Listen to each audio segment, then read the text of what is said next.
बहुत समय पहले की बात है। एक शिष्य अपने गुरु से सवाल करते हुए कहता है, हे गुरुवर, वह कौन है जो हमारे जीवन में शांति लाता है? अपने शिष्य के इस प्रश्न का जवाब देते हुए वह गुरुवर कहते हैं, भंते, तुमने देखा होगा, जब हम में से कोई भी विरोध करता है, क्रोध करता है, तो वह बेतहाशा बोलता है। वह चुप होने का नाम नहीं लेता और ऐसी अवस्था में हम हजारों शब्द बोल जाते हैं। हमें यह तक नहीं पता होता कि हम क्या बोल रहे हैं। हम तो केवल बस बोलते ही चले जाते हैं और ऐसी अवस्था में हमारे जीवन में अशांति उत्पन्न होती है। और जब जीवन में अशांति उत्पन्न होती है तब हमारा जीवन दुखों से भर जाता है। लेकिन क्रोध के हजारों शब्दों के विपरीत मौन एक ऐसा शब्द है जो हमारे जीवन में शांति उत्पन्न कर सकता है, और वह उन क्रोध से भरे हुए उन हजारों शब्दों से अच्छा है, क्योंकि वह हमारे जीवन में शांति लाता है। इस पर वह शिष्य उन गुरुवर से फिर एक बार प्रश्न करते हुए कहता है, किंतु हे गुरुवर, वह शब्द कौन सा है? इसका जवाब देते हुए वह गुरुवर अपने शिष्य से कहते हैं, भंते, वह शब्द कोई भी हो सकता है। दया, करुणा, प्रेम इत्यादि, इनमें से कुछ भी जो हमारे जीवन में शांति लाते हैं। उन गुरु के मुख से अपने प्रश्न का उत्तर जानकर वह शिष्य पूरी तरह से संतुष्ट हो चुका था। उसने उन गुरु को प्रणाम किया और वापस अपने कामों में लग गया। अगले दिन वह गुरु और शिष्य एक नगर की ओर जा रहे थे। जाते वक्त उस शिष्य के मन में एक सवाल उत्पन्न हुआ और वह शिष्य उन गुरुवर से कहता है, हे गुरुवर, किसी भी मार्ग पर चलने के लिए क्या आवश्यक है? इसके जवाब में वह गुरुवर उस शिष्य से कहते हैं, भंते, किसी भी मार्ग पर चलने के लिए हमारा खुद पर विश्वास होना अति आवश्यक है, क्योंकि जिस मार्ग पर हमारा खुद पर विश्वास नहीं है, हम उस मार्ग पर नहीं चल सकते। इसीलिए किसी भी मार्ग पर चलते समय हमारा खुद पर विश्वास होना बहुत जरूरी है, क्योंकि इन रास्तों पर हमें ही चलना है। कोई और, हमारे मार्ग पर नहीं चलने वाला कोई हमारे लिए कुछ नहीं करके देगा। हमें जो करना है वह हमें स्वयं ही करना होगा। वशिष्ठ अपने प्रश्न का उत्तर पाकर पूरी तरह से संतुष्ट था। इसके बाद वह गुरु और शिष्य मार्ग में आगे की ओर बढ़ चले। जैसे ही वह लोग कुछ दूर आगे बढ़े, तभी रास्ते में एक मंदिर पड़ा। उस मंदिर में एक व्यक्ति जोर जोर से चिल्ला रहा था। वह कह रहा था, हे ईश्वर, तुमने मेरे लिए किया ही क्या है? मैंने तुम्हारे लिए इतना कुछ किया। मैंने अपना पूरा जीवन तुम्हारे नाम कर दिया। मैंने तुम्हें इतने चढ़ावे चढ़ाए, लेकिन तुमने मेरे साथ विश्वासघात किया है। तुमने मेरे साथ धोखा किया है। वह व्यक्ति जोर जोर से चिल्ला रहा था और उसकी आवाज जब उन गुरु के कानों में पड़ी तो वह उस मंदिर में जा पहुंचे। उस व्यक्ति के करीब जाकर वह उस व्यक्ति से कहते हैं, क्या बात है भंते, तुम इतना विरोध क्यों कर रहे हो? आखिर तुम्हारी परेशानी क्या है? इसके जवाब में वह युवक उन गुरुवर से कहता है, हे गुरुवर, मैंने इस भगवान के लिए क्या कुछ नहीं किया। पूजा की व्रत किए, यहां तक कि तरह तरह के चढ़ावे भी चढ़ाए, और बदले में मैंने बस इतना ही चाहा था कि मेरी प्रेमिका मुझे मिल जाए, मैं एक अमीर आदमी बन जाऊं, मेरे पिता, मेरी माता मुझ पर गर्व करें। लेकिन ठीक इसका उल्टा ही हुआ। मेरी प्रेमिका ने मुझे धोखा दे दिया। मेरे मित्र, मेरे रिश्तेदार, सभी ने मेरा सारा धन धोखे से मुझसे लूट लिया। यहां तक कि मेरे माता पिता भी अब मेरी शक्ल तक देखना नहीं चाहते। अब आप ही बताइए, मैं क्या करूं, कहां जाऊं? इस पर वह गुरुवर उस युवक से कहते हैं, मनते, पहले मुझे यह बताओ कि तुमने किससे किससे उम्मीद बांध रखी थी। इस पर वह व्यक्ति जवाब देते हुए कहता है, हे गुरुवर, मैं अपनी प्रेमिका से, अपने मित्रों से, अपने रिश्तेदारों से, अपने माता पिता से, सभी से उम्मीद लगा रखी थी कि वे लोग मेरा साथ देंगे। हर समय पर वे लोग मेरे साथ खड़े होंगे, किंतु कोई भी आज मेरे इस बुरे वक्त में मेरे साथ नहीं है। इसके जवाब में गुरुवर उस व्यक्ति से कहते हैं, भंते, तुम भी बड़े अजीब हो। इतनी सारी उम्मीदें बांध रखी हैं, और वह भी इंसानों से, और दोष भगवान को दे रहे हो। इसमें गलती तो तुम्हारी ही है, क्योंकि उम्मीदें केवल स्वयं से बांधनी चाहिए, किसी और से नहीं। इतना कहकर वह गुरुवर और वह शिष्य अपने मार्ग में आगे की ओर बढ़ चले। वे लोग आगे जा ही रहे थे कि आगे चलते चलते अचानक एक युवक उन गुरु के चरणों में आ गिरा और हाथ जोड़कर उन गुरुवर से कहता है, हे गुरुवर, मैं आपको पहचानता हूं, मैं आप ही के पास आ रहा था। इस पर वह गुरुवर उस व्यक्ति से कहते हैं, परंतु भंते, मैं तुम्हें नहीं जानता। तुम कौन हो और मुझसे मिलने क्यों आ रहे थे? इस पर वह युवक उन गुरुवर से कहता है, हे गुरुवर, मैंने आपके बारे में बहुत कुछ सुना है और मैं आपका शिष्य बनना चाहता हूं। मैं आपसे ज्ञान पाना चाहता हूं। मैं आपसे सीखना चाहता हूं। कृपया करके मुझे अपना शिष्य बना लीजिए। इस पर वह गुरु उस युवक से कहते हैं, ठीक है, परंतु पहले मुझे यह बताओ, आखिर तुम क्या जानते हो, तुम्हें क्या क्या आता है? इसके जवाब में वह युवक उन गुरुवर से कहता है, हे गुरुवर, आपसे पहले मैं 4 गुरुओं का शिष्य रह चुका हूं। उनका सारा ज्ञान मैंने समेट लिया है। उनसे जो कुछ सीख सकता था मैंने सीख लिया है। अब तो शायद यह भी हो सकता है कि मैं आपसे ज्यादा ज्ञानी भी हूं। हो सकता है कि मुझे आपसे ज्यादा ही पता हो। उस युवक की आवाज सुनकर वह गुरु जोर जोर से हंसने लगे। इस पर वह युवक उन गुरुवर से कहता है, हे गुरुवर, इसमें हंसने वाली बात क्या है? इस पर वह गुरुवर उस युवा को जवाब देते हुए कहते हैं, भंते, ये तो पाप हो गया। तुम्हारे भीतर का अहंकार साफ और स्पष्ट रूप से झलक रहा है। अब भला तुम मुझसे क्या सीख पाओगे? इस पर वह युवक उन गुरुवर से कहता है, हे गुरुवर, मैंने क्या गलत किया? यदि मैं आपसे ज्यादा जानता हूं तो यह पाप कैसे हो सकता है? इस पर वह गुरु एक बार फिर से जोर से हंसे और उस युवक के इस प्रश्न का जवाब देते हुए कहते हैं, भंते, सीखने की क्षमता विनम्रता से पैदा होती है। अर्थात जब आपके भीतर यह भावना होती है कि हमें नहीं पता, तब आप सीखने के लिए तैयार होते हैं। किंतु जब तुम्हें सब कुछ पता है तो तुम भला क्या सीख सकते हो? इस पर वह युवक उन गुरुवर से कहता है, हे गुरुवर, आप क्या कहना चाहते हैं? क्या मैं आपसे सीख नहीं सकता? इसके जवाब में वह गुरुवर उस युवक से कहते हैं, बेटा, तुम अवश्य सीख सकते हो, किंतु जैसे एक पानी से भरा हुआ घड़ा, यदि उसमें और पानी डाला जाए तो वह सारा पानी नीचे जमीन पर ही गिरेगा। किंतु यदि वह घड़ा खाली है तो उसमें पानी भरा जा सकता है। ठीक उसी प्रकार तुम अपने सीखने की क्षमता भूल चुके हो। इसलिए सबसे पहले जाओ और सीखने की क्षमता प्राप्त करो। इतना कहकर वह गुरु और शिष्य वापस अपने मार्ग में आगे की ओर बढ़ चले। वे दोनों अपने मार्ग में आगे बढ़ रहे थे कि तभी उन्होंने देखा कि कुछ विद्वान आपस में बहस कर रहे थे। वह आपस में डर रहे थे।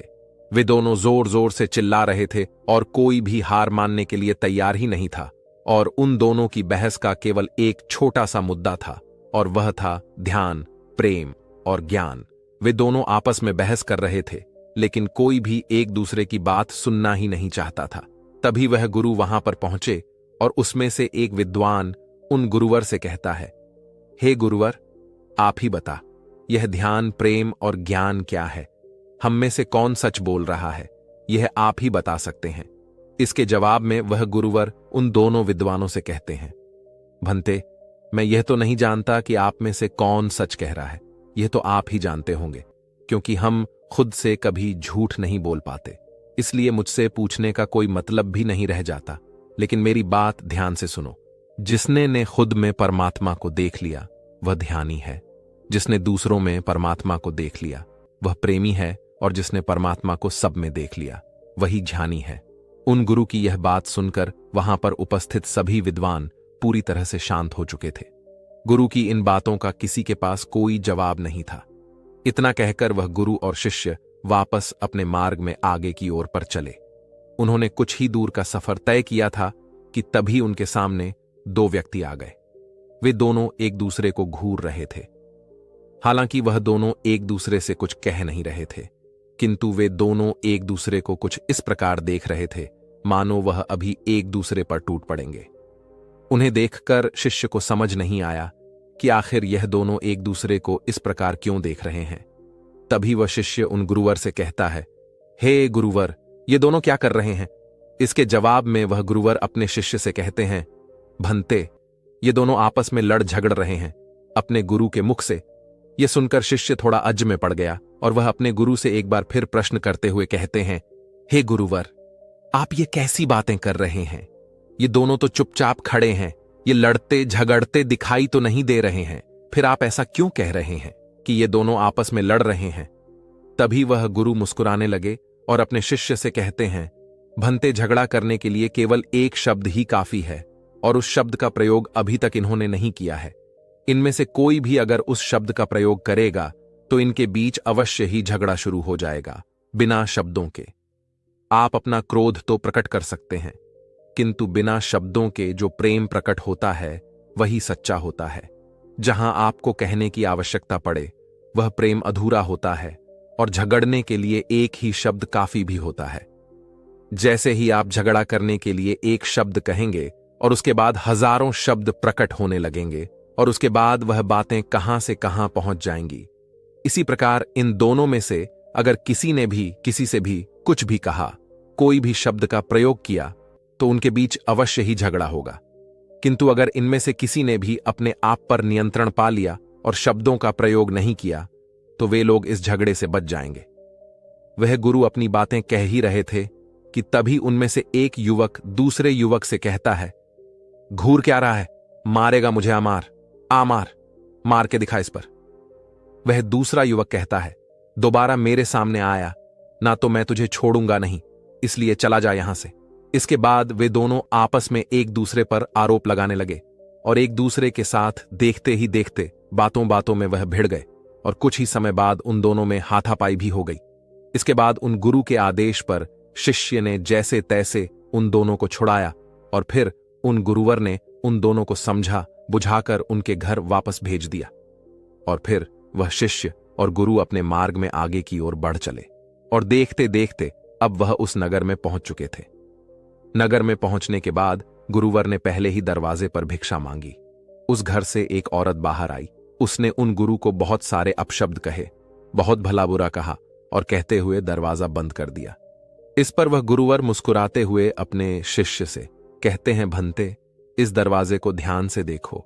जिस प्रकार यह दरवाजा हमारे लिए आज बंद हुआ है, उसी प्रकार हम भी अपने मन के दरवाजे दूसरों के लिए बंद कर देते हैं, बिना यह जाने कि दरवाजे की दूसरी तरफ भी कुंडी लगी हुई है, अर्थात इस तरफ से भी दरवाजा बंद किया जा सकता है और हम में से अधिकांश लोग यही करते भी हैं, बिना यह जाने समझे कि यदि हम अपने मन के दरवाजे किसी के लिए बंद करेंगे तो दूसरा भी हमारे लिए अपने मन के दरवाजे हमेशा के लिए बंद कर देगा। किंतु हम तो अपने अहंकार में होते हैं और हम सोचते हैं कि कोई पहले दरवाजा खोलेगा तभी हम दरवाजा खोलेंगे, किंतु इस अहंकार में ना तो वह दूसरा व्यक्ति दरवाजा खोलता है और ना ही पहला, और देखते ही देखते दोनों के बीच दूरियां बढ़ती चली जाती हैं और फिर वो दोनों कभी करीब नहीं आ पाते। इतना कहकर वह गुरु और शिष्य आगे की ओर बढ़ चले। वह नगर में दूसरे द्वार पर भिक्षा मांगने जा ही रहे थे कि तभी उनके सामने एक व्यक्ति आ खड़ा हुआ जो बहुत परेशान लग रहा था। वह अपने दुखों को कभी इसे बताता तो कभी किसी और को सुनाता। वह यह बताना चाहता था कि वह बहुत दुखी है और वह शांत वना ढूंढ रहा था। उस व्यक्ति ने उन गुरु और शिष्य को रोका और उन्हें अपने दुखों के बारे में बताया। देखते देखते उसने अपने सारे दुख उन गुरु को बता दिए और उसके बाद वह उन गुरु के मुख की ओर देखने लगा कि हो सकता है कि यह गुरु मुझे कुछ शांत बना दे, क्योंकि उसके कंधों पर इतना बड़ा दुनिया का जो बोझ रखा हुआ है। किंतु गुरु ने उसके सारे दुख तो सुन लिए पर उसे कुछ भी नहीं कहा। इस पर वह युवक उन गुरुवर से कहता है, हे गुरुवर, आप मुझसे कुछ कहते क्यों नहीं? आप मुझे शांत बना क्यों नहीं देते? आप मुझसे ये क्यों नहीं कहते कि मेरे दुख खत्म हो जाएंगे? इस पर गुरुवर उस युवक से कहते हैं, भंते, तुम्हारे दुख तुम्हारे ही रहेंगे, चाहे तुम इसको बताओ या किसी और को सुनाओ, यह कम नहीं होने वाले। इसलिए अपने दुखों पर रोना बंद करो और इसका समाधान ढूंढने का प्रयास करो। इतना कहकर वे दोनों मार्ग में आगे की ओर बढ़े। तभी शिष्य अपने गुरु से प्रश्न करते हुए कहता है, हे गुरुवर, इस संसार में रहना कितना बड़ा चुनौती का काम है। एक दुखी व्यक्ति इस संसार में कितना परेशान रहता है, कभी पैसों के लिए, कभी परिवार के लिए, कभी व्यापार के लिए, तो कभी अच्छे जीवन के लिए। इस पर वह गुरु अपने शिष्य के प्रश्न का जवाब देते हुए कहते हैं, भंते, इस दुनिया में प्रेम से बढ़कर कोई और दूसरी चुनौती नहीं है। किसी दूसरे व्यक्ति के साथ खुश रहना इस दुनिया में सबसे बड़ी चुनौती है। तुमने इन चीजों पर कभी ध्यान दिया है? जहां पर दो लोग एक साथ होते हैं वहां मानो दो बर्तन आपस में टकराते ही रहते हैं, और जब वह दोनों बर्तन आपस में टकराते हैं तो आवाज तो होती ही है, साथ ही संघर्ष भी होता है। इसके बाद वह गुरु और शिष्य भिक्षा मांगकर वापस घर की ओर लौटने लगे। तभी रास्ते में उस राज्य का राजा उसी मार्ग से होकर गुजर रहा था। जैसे ही उसने उन गुरु को देखा, वह रथ से उतरकर उन गुरु के चरणों में जा गिरा और दोनों हाथ जोड़कर उन गुरुवर से कहता है, हे गुरुवर, मेरे मन में एक अजीब सा डर है, एक अजीब सी बेचैनी रहती है और मुझे समझ नहीं आ रहा कि आखिर ऐसा क्यों हो रहा है। मैंने इसे बहुत समझने का प्रयास किया, लेकिन उसके बाद भी मैं इसे समझ ना सका। ऐसा क्यों हो रहा है? इसके जवाब में वह गुरुवर उस युवक से कहते हैं, हे राजन, यह जीवन है और जीवन ऐसा ही है। यहां हमेशा हर किसी को कुछ पा लेने की बेचैनी रहती है। कुछ भी पा लो, कुछ भी प्राप्त कर लो, फिर भी वह हमेशा कुछ और पाना ही चाहता है और उसके लिए मन में हमेशा एक बेचैनी बनी ही रहती है। और जो कुछ भी हमें मिला है, जो कुछ भी हम प्राप्त कर चुके हैं, उसके खो जाने का डर भी हमें सताता रहता है। बस यही तो जिंदगी है। उन गुरुवर के मुख से ये सारी बातें सुनकर वह राजा उन गुरुवर से कहता है, हे गुरुवर, तो अब मैं क्या करूं? क्या इसका कोई समाधान नहीं है? इस पर वह गुरु उस राजा से कहते हैं, हे राजन, समाधान तो है, किंतु थोड़ा मुश्किल है। इस पर वह राजा उन गुरुवर से कहता है, हे गुरुवर, आप मुझे समाधान बताइए। समाधान चाहे कितना भी मुश्किल क्यों ना हो, मैं उसे अवश्य करूंगा। इस पर वह गुरुवर उस राजा को समाधान बताते हुए कहते हैं, हे राजन, समाधान बड़ा ही सरल है। जिसने अपने मन से पा लेने की इच्छा निकाल दी, उसके मन की बेचैनी भी चली जाती है, और जिसने अपने मन से खो जाने का डर निकाल दिया, उसका डर भी खत्म हो जाता है। आगे वह राजा उन गुरुवर से कहता है, हे गुरुवर, आजकल मैं अपने राज्य को लेकर बहुत तनाव में रहता हूं। आखिर ऐसा क्यों है?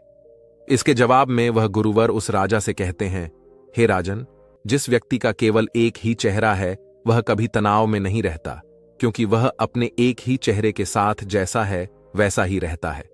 पर जिस व्यक्ति के हजारों चेहरे होते हैं और जिसे बार बार अपने चेहरे बदलने की आवश्यकता पड़ती है, उसे हमेशा तनाव बना रहता है।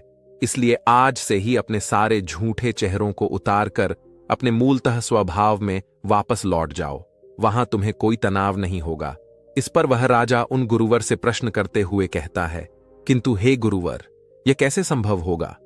इसके जवाब में वह गुरुवर राजा से कहते हैं, हे राजन, शांत होकर जो व्यक्ति शांत हो गया है, उसका दिमाग इस दुनिया में सबसे ज्यादा मजबूत है और वह कुछ भी कर सकता है। इसलिए अपने मन को शांत करो। जैसे ही तुम्हारा मन शांत होगा, तुम्हारी सारी चिंताएं, सारी परेशानियां, सारा तनाव हमेशा हमेशा के लिए खत्म हो जाएगा। इतना कहकर वह गुरु और शिष्य आश्रम की ओर बढ़े। तभी रास्ते में वह शिष्य उन गुरुवर से प्रश्न करते हुए कहता है, हे गुरुवर, यह धोखा क्या है और कौन किसको धोखा देता है? इसका जवाब देते हुए वह गुरुवर अपने शिष्य से कहते हैं, भंते, धोखा देने वाला यह सोचता है कि वह किसी और को धोखा दे रहा है, परंतु यदि वास्तविकता देखी जाए तो कोई किसी को धोखा नहीं दे सकता। जब भी कोई किसी दूसरे को धोखा देता है, तब वह वास्तव में अपने आप को ही धोखा दे रहा होता है। जैसे अगर कोई पत्नी अपने पति को धोखा देती है, तो वास्तव में वह अपने आप को धोखा दे रही है, अर्थात बुराई तो उसके मन में ही पैदा हो रही है, डर तो उसके मन में ही पैदा हो रहा है, कुंठा उसके मन में ही पैदा हो रही है, और इनके चलते वह अपने लिए अपने जीवन में दुखों को उत्पन्न कर रही है। और ठीक इसी तरह से अगर कोई पति अपनी पत्नी को धोखा दे रहा है, तो वह भी अपने आप को ही धोखा दे रहा है। इसलिए हमें अपने मन को जानने की आवश्यकता है। हमें अपने मन का विश्लेषण करना चाहिए, अपने विचारों का विश्लेषण करना चाहिए, उसे ध्यान से देखना चाहिए कि कहीं हम अपने आप को धोखा तो नहीं दे रहे, क्योंकि हर व्यक्ति के पास एक सीमित समय है और इस सीमित समय का सदुपयोग करो। कोई ऐसा काम मत करो जिससे आपको बाद में पछताना पड़े और पश्चाताप के लिए भी आपके पास समय कम पड़ जाए। उन गुरु के मुख से यह सुनकर उस शिष्य के आंखों में आंसू आ गए। वह तुरंत ही दोनों हाथ जोड़कर उन गुरु के चरणों में जा गिरा और उनसे क्षमा मांगते हुए कहता है, हे गुरुवर, मुझे क्षमा कीजिएगा। मैंने आपको पल पल धोखा दिया है। मैं जब भी भिक्षा मांगने जाता हूं और भिक्षा में जब मुझे कोई स्वादिष्ट भोजन मिलता है, तो वह मैं चोरी छुपे खा लेता हूं। हे गुरुवर, मुझे क्षमा करें, मुझे क्षमा करें। इस पर वह गुरु मुस्कुराते हुए अपने शिष्य से कहते हैं, भंते, स्वादिष्ट भोजन है तो उसे खाना तो पड़ेगा ही। हां, यह बात और है कि तुमने मुझे धोखा दिया है, किंतु तुमने अपनी गलती भी मान ली है, तो यह अच्छी बात है। इस प्रकार से तुम अपने मन को जान सकते हो, उसका विश्लेषण कर सकते हो, क्योंकि यदि तुम अपनी गलती मानोगे ही नहीं, उसे स्वीकारोगे ही नहीं, तो तुम बार बार वही गलतियां दोहराते रहोगे। लेकिन आज तुमने अपनी गलती मान ली है, इसलिए तुम अब अपने मन का विश्लेषण कर सकते हो, क्योंकि तुम्हें अपनी गलती का एहसास है। इतना कहकर वह गुरुवर शांत हो गए और वह शिष्य भी अब सारी बातें अच्छी तरह समझ चुका था। दोस्तों, हम सभी जानते हैं कि हमारे विचार बहुत शक्तिशाली होते हैं, किंतु हम अपने इन विचारों का सही इस्तेमाल करना नहीं जानते, और इसी कारण हम अपने जीवन में जाने अनजाने दुख, तकलीफें और तरह तरह की परेशानियों को दावत देते ही रहते हैं। क्या आप जानते हैं कि हमारा जीवन हमारे विचारों से किस प्रकार जुड़ा हुआ है और हमारे विचार हमारे जीवन पर किस हद तक प्रभाव डालते हैं? महात्मा बुद्ध कहते हैं कि मनुष्य जो सोचता है वही बन जाता है। कोई भी विचार जिसे हम लंबे समय तक अपने मन में रखते हैं और उसके बारे में यदि हम बार बार सोचते रहते हैं, तो हम वैसे ही बन जाते हैं। आपने देखा होगा कि हम जैसे भी लोगों के साथ रहते हैं, हमारी संगति वैसी ही बन जाती है। हमारी समझ, हमारे सोचने का ढंग भी ठीक वैसा ही हो जाता है जिन लोगों के बीच हम रहा करते हैं। यदि व्यक्ति अच्छे लोगों के साथ रहता है तो उसके विचार भी अच्छे होते हैं, उसका चरित्र शुद्ध होता है, और यदि विचार प्रदूषित है तो चरित्र भी बुरा ही होगा। यदि आप ध्यान से देखेंगे तो यह अवश्य जान पाएंगे कि आपके जीवन का हर पहलू आपके जीवन के किसी ना किसी पहलू से जुड़ा हुआ है। आज हम में से हर कोई जहां कहीं भी है, जो कोई भी काम कर रहा है, वह सब अपने विचारों की वजह से ही है। हमारे जीवन में जो कुछ भी घटित हो रहा है, उनका कारण कोई और नहीं बल्कि हम स्वयं ही हैं। हमारे विचार ही हैं। हमारे अच्छे और बुरे विचार किसी न किसी तरह से हमारे जीवन को प्रभावित करते ही रहते हैं। यदि आप अच्छा सोचते हैं तो आपके जीवन में अच्छा ही घटित होगा, किंतु यदि आप बुरा सोचते हैं, नकारात्मक सोचते हैं, तो आपके जीवन में दुख, तकलीफें और परेशानियां ही उत्पन्न होंगी। इसीलिए महात्मा बुद्ध कहते हैं कि हम जैसा सोचते हैं वैसा ही हमारा चरित्र बन जाता है। जिस प्रकार एक स्वस्थ बीज के बिना कोई वृक्ष अच्छी तरह से विकसित नहीं हो पाता, ठीक उसी प्रकार अच्छे विचारों और अच्छे चरित्र के बिना कोई भी मनुष्य सफल नहीं हो सकता।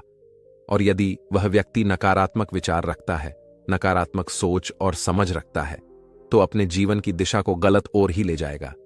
ठीक उस प्रकार से हमारे जीवन में हमने भी अपने विचारों और कर्मों के माध्यम से अपने मन में ऐसे कई सारे बीज बो रखे हैं, और उन बीजों का फल या तो हमें सुख दे सकता है या हमें दुख।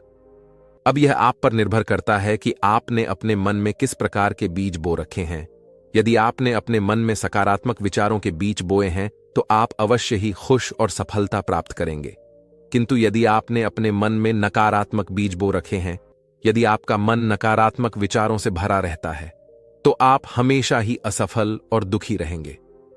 आज आप जिन लोगों को भी अपना आदर्श मानते हैं, जिन लोगों को भी आप सफल और महान देखते हैं, वे लोग उस मुकाम पर ऐसे ही नहीं पहुंच गए। उन्होंने अपने विचारों पर नियंत्रण रखा है, उन्होंने अपना चरित्र ऐसा बनाया है, और इसी चरित्र के बल पर उन्होंने महानता की उन ऊंचाइयों को छुआ है, और यह सब उनके विचारों का ही नतीजा है। यदि आपके मन में दूसरों के प्रति ईर्ष्या है, क्रोध है, जलन की भावना है, यदि आप दूसरों से घृणा करते हैं, तो आप बाहर भी वैसे ही बन जाएंगे। आपको बाहर भी वही मिलेगा जो आपके भीतर है। आपको वैसे ही लोग मिलेंगे और आपका जीवन भी वैसा ही बनता चला जाएगा। किंतु यदि आपके मन में प्रेम है, शांति है, करुणा है, दया है, तो आप धीरे धीरे वैसे ही बन जाएंगे और बाहर भी आपको सब कुछ वैसा ही मिलेगा। आप वैसे ही लोगों को अपनी ओर आकर्षित करेंगे और आपका जीवन सम्मान और प्यार से भरता जाएगा। वास्तविकता में मनुष्य अपने जीवन का निर्माता स्वयं ही है, अर्थात हम मनुष्य ही हैं जो अपना भविष्य बना या बिगाड़ सकते हैं।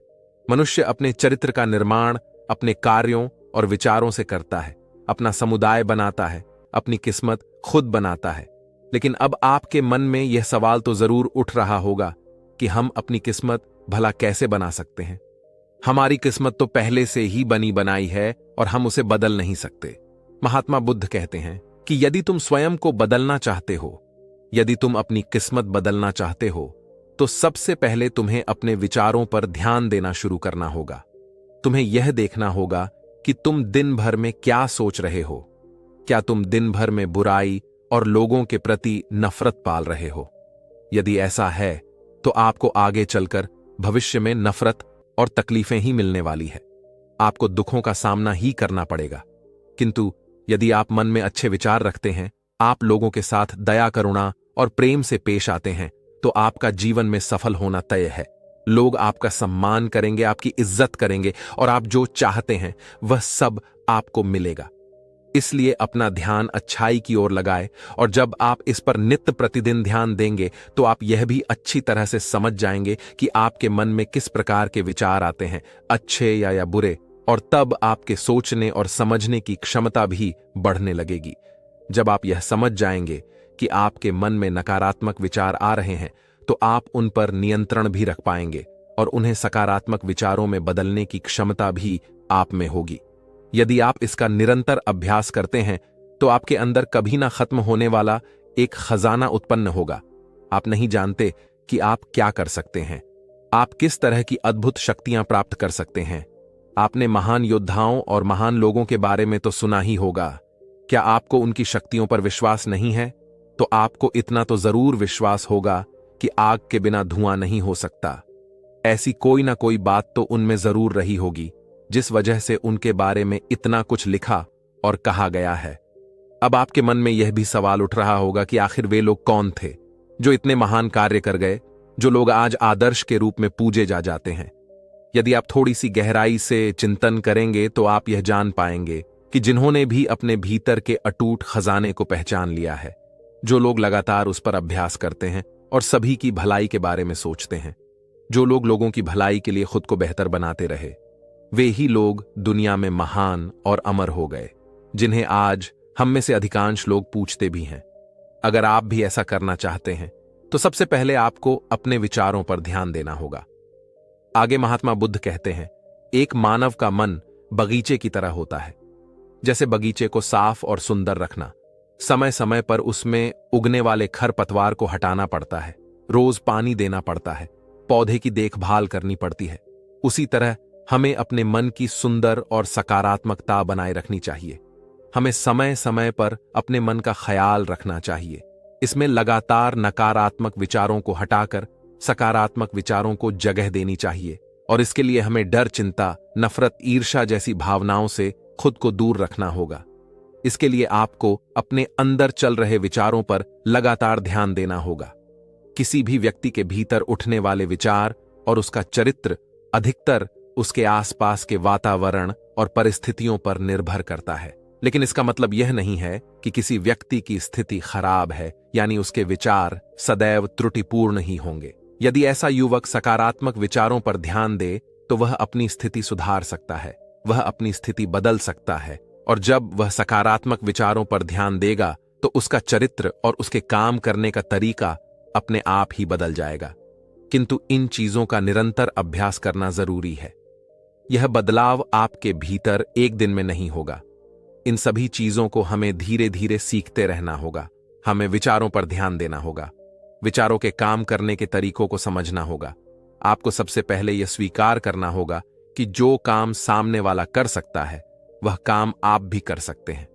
यदि सामने वाला अपने काम में उन्नति कर रहा है तो आप भी कर सकते हैं। आपको किसी ने नहीं रोक रखा सिवाय आपके विचारों के। आपको बस इसका बार बार अभ्यास करने की जरूरत है, नई चीजें सीखने की जरूरत है। जैसे जैसे आपका मन बदलेगा, आपकी परिस्थितियां भी बदलना शुरू हो जाएंगी।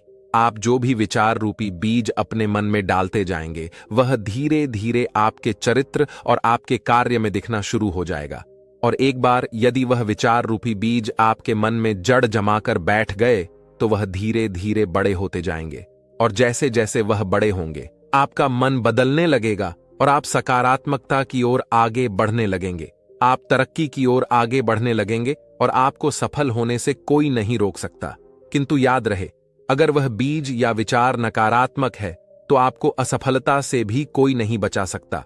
इसलिए किस प्रकार के विचार हमारे भीतर आ रहे हैं, इसे हमें जागरूक होकर देखना चाहिए, इन्हें समझना चाहिए और इन पर नियंत्रण सा चाहिए। हमेशा एक बात जरूर ध्यान रखिएगा कि हमें वह नहीं मिलता जो हम चाहते हैं, बल्कि हमें वह मिलता है जो हम हैं और हम अपने विचार हैं। इसलिए इच्छा करना और उस इच्छा के बारे में अच्छा सोचते रहना और उसे पूरा करने का प्रयास करना, दो बिल्कुल अलग चीजें हैं। क्योंकि इच्छा तो हर पल मन में आती रहती है और हम में से हर कोई इच्छा करता ही रहता है, लेकिन उस इच्छा के बारे में लगातार सकारात्मक सोचना और उसे पाने के लिए कड़ी मेहनत करना बहुत कम लोग कर पाते हैं। इसलिए अगर आप अपनी परिस्थिति को बदलना चाहते हैं तो सबसे पहले आपको खुद को बदलना होगा।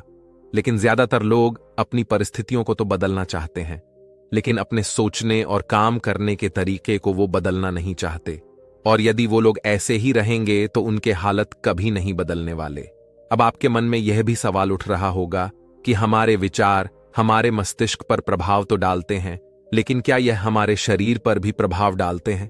तो इसका जवाब है हां, क्योंकि हमारा शरीर हमारे दिमाग का गुलाम है और हम जो भी सोचते हैं उसका पहला प्रभाव हमारे शरीर पर ही पड़ता है। आपने देखा होगा कि जो लोग बहुत अधिक चिंता करते हैं, अधिक डरते हैं, हमेशा तकलीफ और परेशानियों में रहते हैं, जल्दी बीमार पड़ जाते हैं। साथ ही जो लोग दूसरों से ईर्ष्या करते हैं और हमेशा नकारात्मक सोचते हैं, वे भी बहुत जल्दी मानसिक और शारीरिक बीमारी का शिकार हो जाते हैं। और अगर आप भी ऐसा सोचते हैं तो आपके साथ भी एक ना एक दिन ऐसा होगा। इसके विपरीत जो लोग हमेशा खुश रहते हैं, वे दूसरों के बारे में अच्छा सोचते हैं, हमेशा स्वस्थ रहते हैं, उनकी ऊर्जा एक समान हो जाती है और इस ऊर्जा का सकारात्मक प्रभाव से पहले उनके शरीर पर ही पड़ता है। क्योंकि जिस व्यक्ति का मन शांत होता है उस व्यक्ति के शरीर की आधी बीमारियां अपने आप ही खत्म हो जाती हैं। और आप अपने विचारों से किस प्रकार अपने पूरे शरीर को ठीक कर सकते हैं, इसके ऊपर भी हमने एक वीडियो बना रखी है। अगर आप चाहे तो उसे भी जाकर के हमारे चैनल पर देख सकते हैं।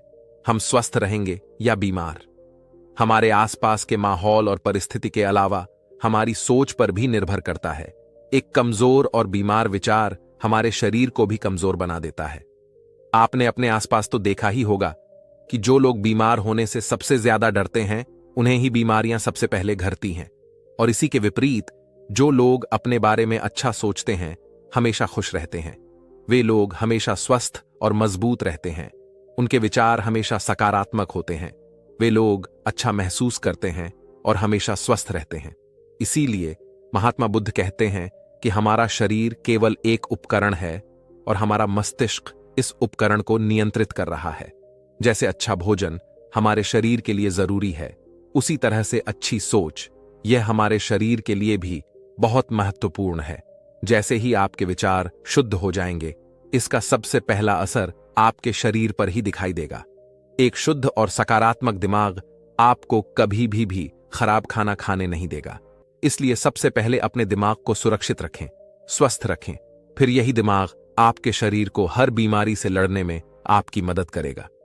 यदि कोई बीमार और कमजोर व्यक्ति अपने शरीर को पूरी तरह से स्वस्थ बनाना चाहता है तो उसे सबसे पहले अपने शरीर को ठीक करना चाहिए। उसे कुछ समय प्रकृति के संपर्क में रहना चाहिए, कुछ समय उसे सूरज की रोशनी में रहना चाहिए और साथ ही यह भी ध्यान रखना चाहिए कि उसके मन में किसी प्रकार के कोई नकारात्मक विचार नए, क्योंकि आपका शरीर उतना स्वस्थ हो सकता है। किंतु अब यहां पर एक और प्रश्न उठता है कि क्या हमारे विचार हमारे लक्ष्य को भी प्रभावित करते हैं? तो इसका जवाब है हां, क्योंकि जब तक आपका लक्ष्य आपके विचारों के अनुरूप नहीं होगा तब तक आपको सफलता नहीं मिल सकती। कहने का मतलब यह है कि आप हर दिन एक नई चीज सोच सकते हैं, जो मैं आज चाहता हूं या कल बनना चाहता हूं या बाद में यह कुछ भी हो सकता है। लेकिन जब तक आप अपने लिए कोई लक्ष्य निर्धारित नहीं करते तब तक आप कोई भी बड़ा काम नहीं कर सकते, क्योंकि नियम यही है कि जो काम हम बार बार करते हैं उसी काम में हम आश्चर्यजनक सफलता हासिल कर पाते हैं। अगर आप हर दिन अपना लक्ष्य बदलते रहते हैं तो आप कहीं नहीं जा रहे। इसलिए आपके जीवन में एक निश्चित लक्ष्य होना ही चाहिए और आपको अपनी पूरी मेहनत और लगन से उस लक्ष्य को पूरा करने में जुट जाना चाहिए। इसके लिए आपको अपने सभी विचारों को अपने लक्ष्य पर केंद्रित करना होगा, अन्यथा आपके विचार बिखरे रहेंगे और हो सकता है कि एक बार आप असफल हो गए या आपको शुरुआत में कोई सफलता ना मिले तो दूसरों को देखकर मन में यही ख्याल उत्पन्न होगा, यह काम तो कितना आसान था, लेकिन फिर भी मुझसे नहीं हो रहा, लगता है मैं नहीं कर सकता, यह मेरे बस का नहीं। और जब हमारे साथ ऐसा होता है तो हम दूसरों की ओर देखकर उस कार्य की ओर आकर्षित होने लगते हैं। हमें लगता है कि दूसरा कार्य तो और आसान है, हम उस कार्य में जरूर सफल हो जाएंगे और इसी प्रकार हम एक कार्य से दूसरे कार्य और दूसरे से तीसरे कार्य लगातार उनमें यूं ही जुटे रहते हैं। लेकिन हम यह भूल जाते हैं कि जो कार्य हमने आज शुरू किया था, यदि हम उसी कार्य को लगातार करते रहे, उस गलतियों को सुधारते रहे, तो हम जरूर उसमें सफल हो सकते हैं। किंतु यदि हम बार बार यूं ही अपने कार्य और लक्ष्य को बदलते रहेंगे, तो हमें बार बार अपनी शुरुआत शून्य से करनी होगी। हमें हर बार उतनी ही मेहनत और उतने ही प्रयास करने होंगे। इसलिए आपको सबसे पहले अपने जीवन में एक लक्ष्य निर्धारित करना ही होगा। तभी आपके विचार एक काम पर ध्यान केंद्रित कर पाएंगे। अब आपका लक्ष्य कुछ भी हो सकता है। अच्छा व्यापार खड़ा करना, अच्छी नौकरी पाना, अच्छे पैसे कमाना, मन की शांति, कुछ भी। किंतु याद रखें, लक्ष्य वही है जो आपके विचारों को एक दिशा में केंद्रित कर सके। यदि आप बार बार अपने लक्ष्य हासिल करने में असफल हो रहे हैं, तो इसका मतलब यह नहीं है कि आप इसे हासिल नहीं कर सकते, बल्कि इसका मतलब यह है कि आपके पास अपने लक्ष्य को हासिल करने का तरीका ही गलत है। इसलिए आपको अपना लक्ष्य नहीं बदलना, बल्कि अपनी सोच और अपने काम करने का तरीका बदलना है। अगर आप ऐसा करेंगे तो आप धीरे धीरे सीखना भी शुरू कर देंगे। आप अपनी गलतियों को समझने लगेंगे और उन्हें सुधारते हुए आप अपनी मंजिल तक अवश्य ही पहुंचेंगे।